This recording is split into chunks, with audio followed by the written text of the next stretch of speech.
Bom, só antes de você assistir esse vídeo, um recadinho rápido aqui. Você sabia que é possível você fazer uma grana divulgando vídeos como esse que você vai assistir aqui agora? Exatamente isso. Tem pessoas, inclusive, que fazem mais de 6 mil reais por mês fazendo exatamente isso, compartilhando os meus conteúdos gratuitos. Isso faz sentido para você? Se sim, clica no link aqui da descrição e veja todos os detalhes. Agora, fique aí com o vídeo. Mais esperto que o diabo. Capítulo 9: Educação e Religião. Parte 2. Continuação da leitura do capítulo. É somente isso que está errado com o sistema? Não, esse é apenas o começo. Outra grande fraqueza do sistema escolar é que ele não estabelece na mente das crianças nem a importância da definição de propósito e nem tenta ensinar aos jovens como serem definidos sobre qualquer coisa. O maior objetivo de toda a escola é forçar os estudantes a abarrotar as suas memórias com fatos, em vez de ensiná-los como organizar e fazer o uso prático desses fatos. Esse sistema de acumulação da memória faz com que a atenção dos estudantes seja centrada apenas em ganhar créditos e boas notas, mas deixa de lado a questão mais importante, que seria a do uso desse conhecimento nos assuntos práticos da vida. Esse sistema gradua estudantes e forma diplomados, cujas mentes estão vazias de autodeterminação. O sistema escolar partiu já de um mau começo. As escolas começaram a sua história como instituições de aprendizado de alto nível, tendo sido criadas inteiramente para aqueles poucos afortunados cujas famílias os destinavam para a educação. Assim, todo o sistema escolar foi desenvolvido começando pelo topo até chegar à parte de baixo da sociedade. Não é de estranhar que esse sistema negligencie a ensinar às crianças a importância da definição de propósito, quando o próprio sistema, literalmente, desenvolveu-se através da indefinição. O que corrigiria essa fraqueza do sistema escolar? Vamos combinar que não vamos reclamar da fraqueza do sistema, ao menos que estejamos preparados para oferecer um remédio prático, com o qual todo o sistema pode ser corrigido. Em outras palavras, enquanto estamos discutindo a importância da definição de um plano, de um propósito, vamos nós mesmos tomar nosso remédio e sermos definidos. Por que não esquece as escolas e as igrejas e evita uma série de incomodações para você mesmo? Não sabe que está colocando seu nariz em assuntos que envolvem as duas forças que controlam o mundo? Vamos supor que você mostre ao mundo que as escolas e as igrejas são fracas e inadequadas para as necessidades dos seres humanos. O que vai acontecer? Com o que vai substituir essas duas instituições? Pare de tentar escapar das minhas questões com esse velho truque de fazer outra pergunta. Não tenho intenção de substituir as escolas e as igrejas, mas tenho a intenção de encontrar, se puder, um meio de fazer com que essas forças organizadas possam ser modificadas de tal forma que elas sirvam às pessoas em vez de as manter nas trevas da ignorância. Vá em frente agora e me dê um catálogo detalhado de todas as mudanças que poderiam ser feitas no sistema escolar e que, por sua vez, o aperfeiçoariam. Então, você quer todo o catálogo? É isso? Quer as mudanças sugeridas na ordem de sua importância? Descreva as mudanças necessárias na ordem em que elas vêm para você. Você está me forçando a cometer um ato de traição contra mim mesmo, mas aqui está. Reverta o presente sistema dando às crianças o privilégio de liderar nos seus trabalhos escolares em vez de seguir regras ortodoxas estabelecidas somente para compartilhar conhecimento abstrato. Deixe os instrutores servirem como estudantes e deixe os estudantes servirem como instrutores. Tanto quanto possível, organize todos os trabalhos das escolas em métodos definidos, através dos quais os estudantes possam aprender fazendo e direcione o trabalho da classe de tal forma que todo estudante esteja engajado em alguma forma de trabalho prático conectado com os problemas diários da vida. As ideias são o começo de todas as realizações humanas. Ensine todos os estudantes como reconhecer ideias práticas, que podem ser de grande benefício para ajudá-los a adquirir o que quer que seja que a vida exija deles. Ensine aos estudantes como fazer uma administração efetiva do tempo e, sobretudo, ensine a verdade de que o tempo é o ativo mais valioso disponível para todos os seres humanos e também o mais barato. Ensine ao estudante os motivos básicos pelos quais todas as pessoas são influenciadas e mostre a eles como usar esses motivos para adquirir as necessidades e os luxos da vida. Ensine às crianças o que comer, o quanto comer e qual a relação existente entre uma boa alimentação e um corpo saudável. Ensine às crianças a verdadeira natureza e a função da emoção do sexo e, sobretudo, ensine a eles que o sexo pode ser transformado em uma força propulsora capaz de levar qualquer um ao topo de suas realizações. Ensine às crianças a importância de serem definitivas em todas as coisas, começando com a escolha de um grande propósito definido para a vida. Ensine às crianças o princípio do hábito e de que este pode ser bom ou mau, usando as experiências do dia a dia como exemplo para elas. Ensine às crianças como hábitos tornam-se permanentes através do ritmo hipnótico e as influencia a adotar, enquanto ainda estão no início dos anos escolares, hábitos que as levarão a ter pensamentos independentes. Ensine às crianças a diferença entre derrota temporária e fracasso e ensine a elas como procurar pela semente de uma vantagem equivalente que toda derrota traz consigo. Ensine às crianças a importância de expressarem seus próprios pensamentos, sem medo, e ensine-as a aceitar ou rejeitar, por sua própria vontade, todas as ideias dos outros, reservando para si mesmas sempre o privilégio de as submeterem ao seu próprio julgamento. Ensine as crianças a tomarem decisões prontamente, e a mudá-las, mesmo que sejam todas, vagarosamente, com relutância e nunca sem uma razão definida.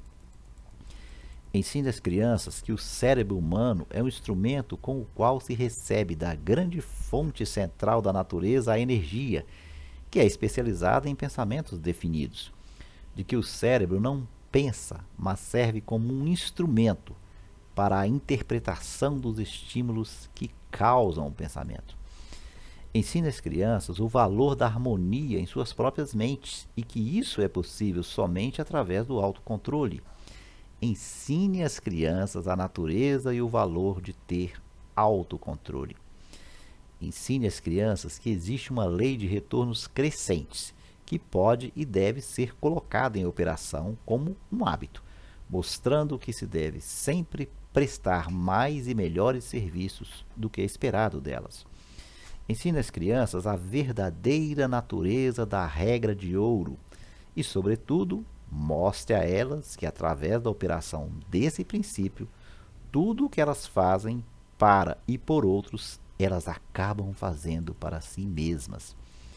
Ensine as crianças a não terem opiniões, a não ser que sejam formados por fatos ou crenças que possam ser razoavelmente aceitas como verdadeiros fatos. Ensine às crianças que cigarros, bebidas, drogas e o sexo em demasia destroem a força de vontade e acabam levando ao hábito da alienação. Não proíbe esses males, apenas explique para elas. Ensine as crianças sobre o perigo de acreditar em qualquer coisa meramente porque os seus pais, os seus instrutores religiosos ou qualquer outra pessoa tenha dito para fazê-lo. Ensine as crianças a encararem fatos, sejam eles agradáveis ou desagradáveis, sem recorrer a subterfúgios ou sem oferecer-lhes álibis. Ensine as crianças a encorajarem o uso do seu sexto sentido, através do qual as ideias apresentam-se em suas mentes de fontes desconhecidas, e a examinar tais ideias cuidadosamente. Ensine as crianças a importância da lei da compensação, tal como foi interpretada por Ralph Waldo Emerson, e mostre a elas como essa lei trabalha nos eventos do dia a dia, mesmo nos menores. Ensine às crianças que a definição de propósito, amparada por planos definidos, persistentemente e continuamente aplicados, é a forma mais eficaz de oração disponível para os seres humanos. Ensine às crianças que o espaço que elas ocupam no mundo é medido pela qualidade e pela quantidade de serviço útil que elas prestam para o mundo. Ensine às crianças que não existe nenhum problema que não tenha uma solução apropriada e que a solução, na maior parte das vezes, pode ser encontrada nas circunstâncias que criaram o problema. Ensine às crianças que as suas únicas limitações reais são aquelas impostas por si mesmas ou que elas permitem que outros estabeleçam em suas próprias mentes. Ensine a elas que tudo que um homem pode conceber e acreditar, ele pode alcançar. Ensine às crianças que todas as escolas e todos os livros de texto são elementos essenciais, que podem ser úteis no desenvolvimento de suas mentes, mas que a única escola de real valor é a grande universidade da vida, onde se tem o privilégio de aprender pela experiência. Ensine as crianças a serem verdadeiras consigo mesmas em todos os momentos e, considerando-se que elas não podem satisfazer a todos, elas devem ter sempre em mente que precisam satisfazer-se a si mesmas. Essa é uma lista imponente, mas me parece óbvio pelo fato de que ela ignora praticamente todas as matérias que agora são ensinadas nas escolas. Era essa a intenção? Sim, você me pediu uma lista de mudanças sugeridas no currículo escolar, as quais beneficiariam as crianças. Foi isso que eu lhe dei. Algumas das mudanças que você sugere são tão radicais que chocariam a maioria dos educadores de hoje, você não acha? A maioria dos educadores de hoje necessita desse choque. Um bom choque normalmente ajuda o cérebro que se atrofiou pelo hábito. As mudanças que você sugere para as escolas dariam imunidade às crianças contra o hábito da alienação? Sim, esse seria um dos resultados que as mudanças trariam, mas existem outros também. Como essas mudanças sugeridas poderiam ser aplicadas no atual sistema escolar? Você sabe, é claro, que é tão difícil programar uma nova ideia no cérebro de um professor quanto é fazer com que um líder religioso modifique a religião de tal forma que ela possa ajudar as pessoas a angariar mais da vida. A maneira mais certa e mais rápida para forçar a aplicação dessas ideias práticas no sistema escolar é, primeiro, introduzi-las através de escolas privadas e estabelecer uma exigência para o uso nas escolas públicas, de tal forma que os administradores dessas escolas sintam-se compelidos a empregá-las. Deveriam ser feitas outras mudanças no sistema das escolas? Sim, muitas. Entre outras mudanças necessárias em todos os programas escolares está o acréscimo de um curso completo de treinamento de psicologia de negociação entre as pessoas.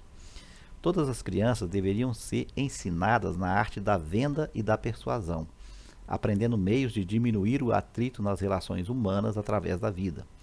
Toda escola deveria ensinar os princípios de realização individual através dos quais se pode obter uma posição de independência financeira. As classes deveriam ser abolidas também. Elas deveriam ser substituídas pela mesa redonda ou pelo sistema de conferência, tais quais os homens de negócios empregam. Todos os estudantes deveriam receber instruções individuais e serem guiados em conexão com matérias que não podem ser ensinadas apropriadamente em grupos. Toda escola deveria ter um grupo auxiliar de instrutores, consistindo de homens de negócios, cientistas, artistas, engenheiros, jornalistas. Cada qual compartilharia com todos os estudantes um conhecimento prático da sua própria profissão, negócio ou ocupação. Essa instrução deveria ser conduzida através do sistema de conferência a fim de economizar o tempo dos instrutores. O que você sugeriu é, com efeito, um sistema auxiliar de instrução que daria a todas as crianças que frequentam as escolas um conhecimento dos assuntos práticos da vida, direto da fonte original. Seria essa a ideia? Você colocou corretamente. Vamos esquecer um pouco o sistema escolar por agora e vamos voltar para as igrejas por um momento. Toda a minha vida ouvi clérigos pregando contra o pecado e advertindo pecadores a ficarem atentos e se arrependerem, pois essa seria a única maneira de serem salvos. mas nunca ouvi nenhum deles me dizer o que realmente é o pecado. Você me daria alguma luz nessa questão? Pecado é qualquer coisa que alguém faça ou pense e que cause infelicidade para si mesmo ou para os outros. Seres humanos que estão em ótimas condições físicas e em perfeita saúde espiritual deveriam estar em paz consigo mesmos e sempre felizes. Qualquer forma de miséria mental ou física indica a presença do pecado. Nomeie algumas das formas comuns de pecado. Comer em excesso é uma forma de pecado, porque leva à perda da saúde e à miséria. O excesso de sexo é um pecado porque quebra a força de vontade da pessoa e a leva para o hábito da alienação. Permitir que a mente seja dominada por pensamentos negativos de inveja, ganância, medo, ódio, intolerância, vaidade, autopiedade ou desencorajamento é uma forma de pecado, porque esses estados mentais levam para o hábito da alienação. Enganar, mentir e roubar também são pecados, porque esses hábitos destroem o autorrespeito, submetem a consciência e levam à infelicidade. É um pecado também permanecer nas trevas da ignorância, porque a falta de conhecimento leva à pobreza e à perda da autoconfiança. É um pecado aceitar da vida qualquer coisa que não se queira, porque isso indica uma forma imperdoável de negligenciar o uso da mente. É um pecado alienar-se através da vida sem um objetivo definido, plano ou propósito? Sim, porque esse hábito leva à pobreza e destrói o privilégio da autodeterminação. Ele também priva uma pessoa do privilégio de usar sua própria mente como um meio de contato com a inteligência infinita. Você é um inspirador-chefe do pecado?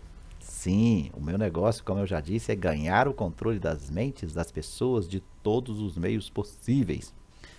Você consegue controlar a mente de uma pessoa que não comete pecados? Não consigo, porque essa pessoa nunca permite que sua mente seja dominada por qualquer forma de pensamento negativo. Não consigo entrar na mente de quem não peca, muito menos controlá-la. Quais são as formas mais comuns e mais destrutivas de todos os pecados? Medo e ignorância. Você não tem mais nada para acrescentar à lista? Nada mais a acrescentar. O que é a fé? É um estado da mente onde se reconhece e se utiliza o poder do pensamento positivo, como um meio pelo qual se contata e se chega à fonte central da inteligência universal. Em outras palavras, a fé é a ausência de todas as formas de pensamento negativo? Seria essa a ideia? Sim, essa é outra forma de descrevê-la. Um alienado possui capacidade de usar a fé? Ele pode ter a capacidade de usar, mas não utiliza. Todo mundo tem a força potencial para limpar a sua mente de todos os pensamentos negativos e, dessa forma, utilizar-se do poder da fé. Colocando de outra forma, a fé é a definição de propósito amparada pela crença na obtenção do objetivo desse propósito? Isso está correto? Essa é a ideia exatamente. Fim da leitura do capítulo 9.